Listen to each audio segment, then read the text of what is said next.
MLA fund ഏറ്റവും കൂടുതൽ വർദ്ധിപ്പിക്കാറായി ഉമ്മൻചാണ്ടിയാണ് 5 കോടി അരി കൊടുത്തു. പിന്നെ പ്ലാൻ ഫണ്ട് വന്നു 25 കോടി ഒരു MLA കൊണ്ടു MP കെട്ടിയെടുക്കും 5 കോടിയാണ്. 5 കോടിയുടെ MP ചെയ്യണം. എത്ര പഞ്ചായത്തിനുണ്ട്, എത്ര മുനിസിപ്പാലിറ്റി ഉണ്ട്. MP അതാണ് MP ഞങ്ങൾക്ക് വേണ്ട ഒന്നും ചെയ്യാൻ പറ്റില്ല. 5 കോടി കിട്ടിയത് 35% ഹരിജന വേണ്ട. MP-മാർ നാട്ടിലെ ജനങ്ങൾ അവരെ കല്ലെടുത്തറിയ ഒന്നും ചെയ്യാൻ പറ്റാത്തതുകൊണ്ട് MLA കഥല്ല 25 കോടി രൂപ വരെ പല ഫണ്ടുകളുണ്ട്. ഒരു വർഷത്തിൽ സർക്കാർ കേരള സർക്കാർ ഉമ്മൻചാണ്ടി ഉണ്ടാക്കി വരിക. നമ്മളിപ്പോൾ പറയും ഉമ്മൻചാണ്ടി ഉണ്ടാക്കിയാണ്. ഇങ്ങനെ കൊടുത്തതിന് ഏതൊന്നും നാട്ടിൽ നടക്കുന്നുണ്ടോ? അവർക്ക് വേണ്ട സ്ഥലത്ത് ചെയ്യാതെ നാട്ടിൽ സർവതോപമായ പുരോഗതി കണ്ടെത്തുവാൻ ഈ MLA കഴിയില്ല. 1950 കോടി രൂപയുടെ വികസനത്തെ കുറിച്ചാണ് വളരെ വർഷം ഈ തെരഞ്ഞെടുപ്പിൽ വലിയ ഹൈലൈറ്റ് ആയിട്ട് പറയുന്നത്. 1950 കോടി എന്ന് പറഞ്ഞാൽ കാരണം നിയോജകമണ്ഡലത്തിൽ 10 പഞ്ചായത്താണ്. ആ 10 പഞ്ചായത്തുകൾ താമസിക്കുന്ന ആളുകളുടെ ഏതെങ്കിലും പഞ്ചായത്തിൽ താമസിക്കുന്ന ആളുകളാണ്.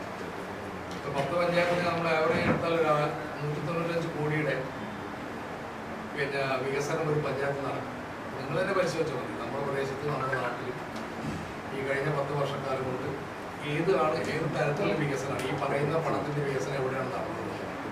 10 വർഷത്തെ വികസനത്തെ കുറിച്ചാണ് പറയുന്നത്. നമ്മൾ KP കുഞ്ഞുകുട്ടി മാഷ വലിയൊരു ഫ്ലെക്സ് കുട്ടികളിൽ 1200 കോടിയുടെ വികസനത്തെ കുറിച്ച് അദ്ദേഹം പറയുന്നത് 5 വർഷത്തിലാണ്. 5 കൊല്ലം മന്ത്രിയായിരുന്ന 10 കൊല്ലം MLA ആയിരുന്ന LDF-ന്റെ കളിച്ചിരുന്ന മണ്ഡലത്തിൽ ഈ പറഞ്ഞത് ശരിയാണെങ്കിൽ പോലും താരതമ്യേന മറ്റ് MLA-മാർ കിട്ടിയതിനേക്കാൾ കുറച്ച് വികസനമാണ്. ഇതിൽ അടിസ്ഥാനപരമായിട്ട് ഒരു പ്രശ്നങ്ങളും പരിഹാരമില്ല. ലളിതമായതാണ് പറയുന്നത്. തൊട്ടടുത്തുള്ള പേരാമ്പ്രയിലെ സാംബവ കോളനിയിൽ വൈദ്യുതീകരിക്കാത്ത വീടുകൾ നമ്മുടെ തൊട്ടടുത്തുള്ള സാംബവ കോളനിയിൽ ഇപ്പോഴും അത്തരത്തിലുള്ള ഒരു പ്രശ്നങ്ങൾ അഡ്രസ് ചെയ്യും. ഇതുവരിച്ചിട്ടാണ് കോളനിയുണ്ട്. ആ കോളനികളുടെ മനുഷ്യരുടെ ജീവിതം 10 കൊല്ലത്തെ മുമ്പുള്ള ജീവിതവും ഇപ്പോഴുള്ള ജീവിതം എടുത്തു നോക്കിയാൽ ആ 10 കൊല്ലം മുമ്പുള്ള അതേ അവസ്ഥയാണ് നിലനിൽക്കുന്നത്. അപ്പം അടിസ്ഥാനപരമായി ഒരിടത്തും ഒരു തരത്തിലുള്ള വികസനം നടത്താതെ ഒരു വലിയ സംഖ്യയുടെ ഒരു ഗിമ്മിക്ക് കാണിച്ച് ആളുകളെ തെറ്റിദ്ധരിപ്പിച്ചാണ് ഈ തെരഞ്ഞെടുപ്പിൽ മത്സരിക്കുന്നത്.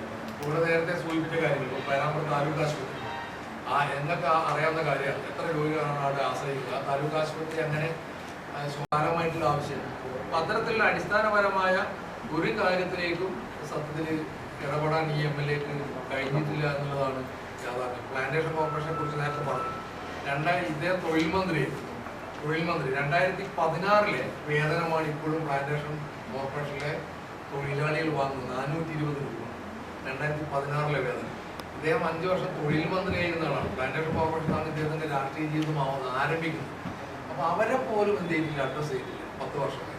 ഒരു 950-ന്റെ ഒരു മെഗാ ഗിമ്മിക്ക് കാണിച്ച് ആളുകളെ തെറ്റിദ്ധരിപ്പിച്ചിട്ടാണ് ഞങ്ങൾക്ക് പറയാനുള്ളത്. ഞങ്ങൾ അധികാരത്തിൽ കാലിക്കര കോളേജിൽ പഠിച്ച ഒരു വിദ്യാർത്ഥിയുടെ ബസ് ആക്സിഡന്റിലുള്ള മരണവുമായി ബന്ധപ്പെട്ടു. ആ മരണവുമായി ബന്ധപ്പെട്ടുകൊണ്ട് ഇവിടെയുള്ള യുവജന സംഘടനകളെല്ലാം എല്ലാ രാഷ്ട്രീയ പാർട്ടികളാണ്. അതോടൊപ്പം തന്നെ അന്ന് മാധ്യമങ്ങൾ മുഴുവനായി 4 ദിവസം മാധ്യമങ്ങൾ മുഴുവനായി പറ്റും.